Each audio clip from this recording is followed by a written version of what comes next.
Rational, non-rational.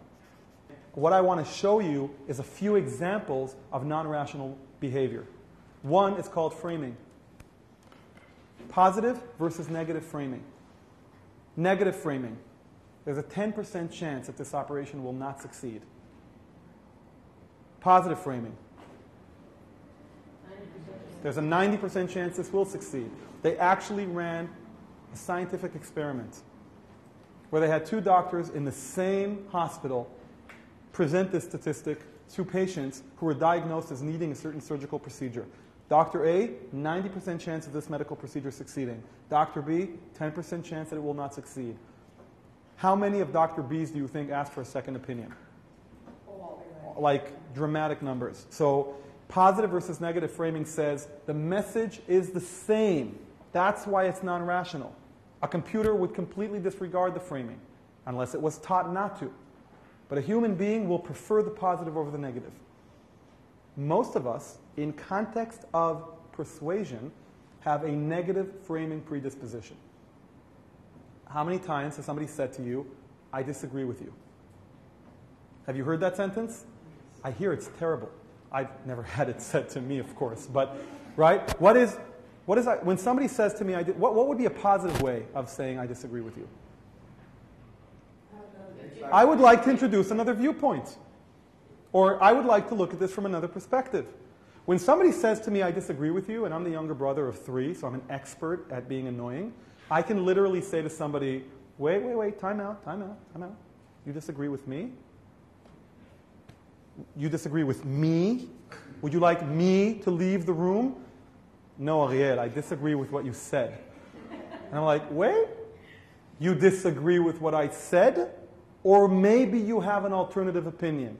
At which point there's the risk of it getting violent, and I stop and we continue the conversation. Right? But negative framing is a responsive dynamic. Somebody says something and I disagree.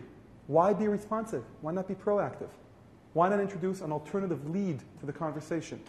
And the beautiful thing about negative versus positive framing is that any sentence that has a negative framing can be said in a positive framing without changing the meaning. Let's take it to a real life example. You're going to your boss, or you're going to somebody and you want more people on your team, right? Or you want to delay the deadline. What are most of us going to do? We're going to walk up and we're going to describe the problem. Look, this can't continue anymore.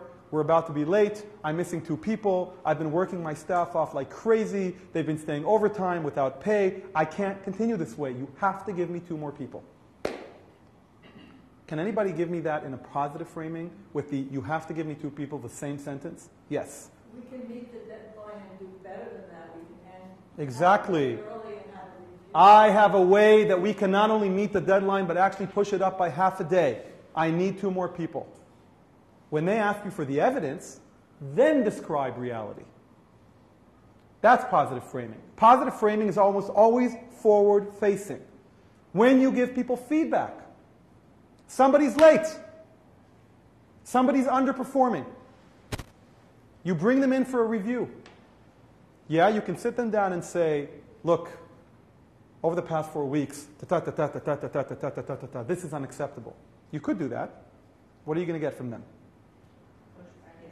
Why are they going to push back? They have to. They absolutely have to push back. Why?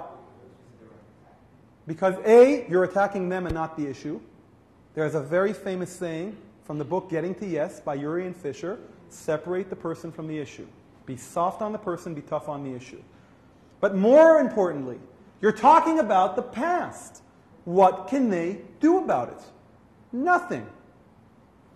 But if you said, look, I'd like to discuss your performance in the upcoming 4 weeks. And I'd like to see how we can dramatically improve it on the following variables compared to last month. Now what? Now it's no longer me against you. It's no longer a survivor's game where they have to protect themselves because it's the past. Now it's about us together getting somewhere. Now listen, it can be very frustrating. I'm the boss. Why are they underperforming? I'm paying them a salary. I gave them a warning. I did this, I did that. Why are they not? And you have to be very patient. And there's the tension, there's just the idea of being angry. Why are they underperforming? I want justice. This isn't about justice. This is about effectiveness. And so forward framing and positive framing are very powerful things. When I interview people, I try to find, are they positive framers or negative framers? To me, that's a huge indicator of how easy it will be to work with them. People who are negative framers are usually problem-oriented. They see the problems. People who are positive framers see the opportunity. They see the solution. And it's the two sides of the same coin. So you always want to ask yourself, what's the positive I can put in it? I've seen many, many CEOs give a wonderful speech and at the end say, ladies and gentlemen, we will not succeed unless we. Why say that? Why not say, we will only succeed if we? Why use negative? And our predisposition is very, very negative. It's amazing how you can work towards the positive. Remember what we said in the beginning about how people will feel about you when they meet you? People have a very positive memory of people who use positive framing. Because usually there's hope involved. There's the potential of doing better, instead of just sitting around and whining about the past.